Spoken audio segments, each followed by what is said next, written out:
ఇది రామ భక్త హనుమయ్య సన్నిధి కొలిచే భక్తులకెల్లా ఇది పెన్నిది ఓ రామ భక్త హనుమయ్య సన్నిధి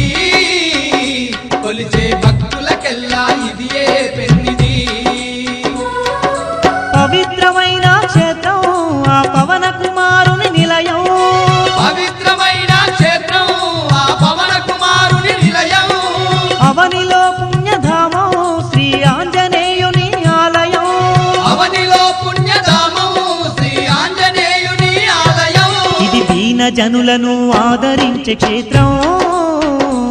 దివ్య సుందరుడైన మారుతి మందిరం ఓ రామ భక్త హనుమయ్య సన్నిధి కొలిచే భక్తులకెల్లా ఇది పెన్నిది